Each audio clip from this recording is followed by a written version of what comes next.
Hello everyone welcome back to my vlog. आज चाहिँ हाम्रो हस्पिटलबाट पिकनिक छ अनि हामी यता भेला भएर चाहिँ गाडीको पर्खाइमा बसिरहेको छौँ। फाइनल्ली गाडी पनि आइपुग्यो अनि गाडीभित्र त एकदम रमाइलो हुँदो रहेछ है। अनि झन् हामी गएर त गीत गाउन थालेपछि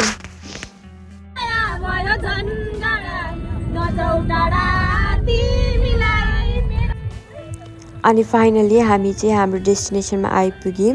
लेट मी इन्ट्रोड्युस अनि उहाँ चाहिँ हाम्रो इन्चार्ज दिदी अनि उहाँ चाहिँ निता, उहाँ हाम्रो सिनियर दिदी निरुता अनि हामी चाहिँ यहाँ लाग्यौँ हाम्रो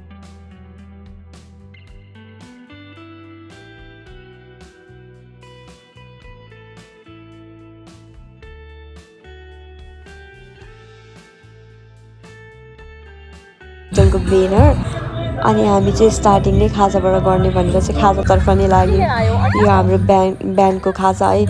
अनि जाने बित्तिकै हामीले चाहिँ खाना थालिहाल्यौँ। यस्तो भोक लागेको थियो अनि हेर्नु सबैजना कस्तो ब्युटिफुल भएर आउनुभएको छ। अनि खाजा खाइसकेर चाहिँ हाम्रो एकछिन आउटिङमा जाने प्लान थियो होइन। अनि सब बहिनीहरूलाई पनि भेला परेर चाहिँ हामी गयौँ आउटिङको लागि। अनि उहाँहरू चाहिँ हाम्रो बहिनी कति राम्रो भएर आउनुभएको छ। Look at this Jessica, she is so beautiful. यो चाहिँ गार्डन यस्तो बवाल बनाएको छ होइन। झापामा हुनुहुन्छ भने त लगभग सबैलाई थाहा नै छ यो कहाँ हो भनेर है, भनिराख्नु पर्दैन। एन्ड दिस झापाबाट बाहिर हुनुहुन्छ भने चाहिँ यो चाहिँ हाम्रो झापाको जामुनखाडी भन्ने ठाउँ हो। यो चाहिँ पिकनिक स्पट अनि त्यहाँदेखि गार्डन के भन्नु बोटिङ गर्ने ठाउँ सबै छ, एकदम राम्रो छ होइन। यो झुलुङ्गे पुल पनि छ सानो खालको, त्यस्तो ठुलो त छैन।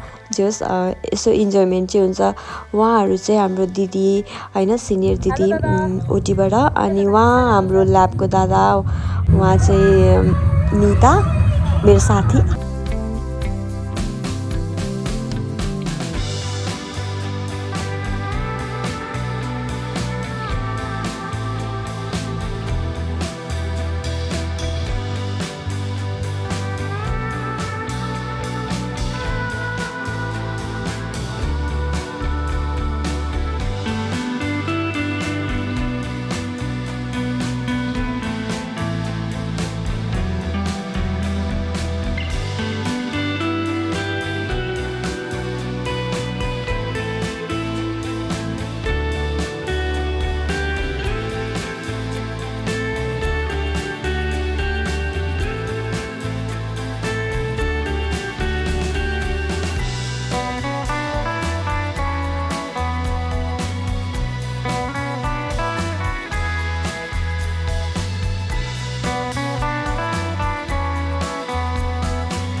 हाम्रो चाहिँ ठ्याक्कै खाना खाने बेला पनि भइहाल्यो।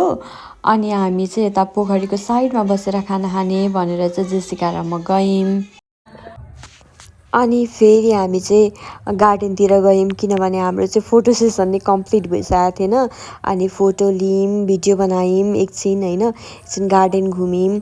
अनि लुक एट दिस गार्डन। यो चाहिँ झापामा हुनुहुन्छ भने पक्कै आउनु होला, एकदम राम्रो बनाउनु भएको छ जामुनखाडी होइन। अनि हेर्नुहोस् न कति राम्रो छ।